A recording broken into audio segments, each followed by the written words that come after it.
Hello বন্ধুরা, আজ আমি আপনাদের জানাবো নোবেলজয়ী অমর্ত্য সেনের জীবনী।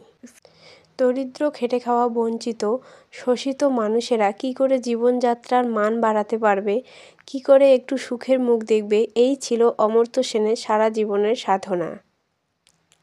পরবর্তীকালে এ বিষয়ে প্রচুর অনুসন্ধান, পড়াশোনা আর গবেষণা করেন তিনি। বিশ্ব স্বীকৃতিও পান। 1998 খ্রিস্টাব্দের 10ই ডিসেম্বর বাংলার এই কৃতি সন্তানের হাতে সুইডিশ একাডেমি নোবেল পুরস্কার তুলে দেন। শান্তিনিকেতনের নবরত্নের গুরুপল্লীতে অমর্ত্য সেনের জন্ম হয়। তার বাবা ছিলেন বিশিষ্ট শিক্ষাবিদ ডক্টর আশুতোষ সেন, মায়ের নাম অমিতা সেন। ছেলেবেলায় তার নাম ছিল বাবলু। বাবলু নামের ছেলেটি তখন ঢাকায়। তখন দেশভাগের সময় চারিদিকে দাঙ্গা চলছে।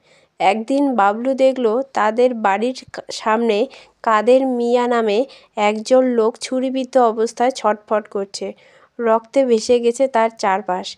অসহ্য যন্ত্রণায় কাতরাতে কাতরাতে লোকটি মারা গেল। এই বীভৎস মৃত্যুর দৃশ্য বালক বাবলুর বুকে কাঁটার মতো বিঁধে গিয়েছিল। সেই থেকেই দাঙ্গা, দারিদ্র্য, দুর্ভিক্ষের অবসান কীভাবে পৃথিবী থেকে দূর করা যেতে পারে, এই ভাবনায় তিনি সারাটা জীবন অনুসন্ধান করে চলেছেন। তার বিষয় ছিল অর্থনীতি। কেমব্রিজে গিয়ে তিনি এ বিষয়ে প্রচুর পড়াশোনা ও গবেষণা করেছিলেন। তিনি পশ্চিমবঙ্গ সরকারকে প্রাথমিক শিক্ষা বিষয়ে নানা সুপরামর্শ দিয়েছেন। তার উপদেশ ভারত সরকারও গ্রহণ করেছেন।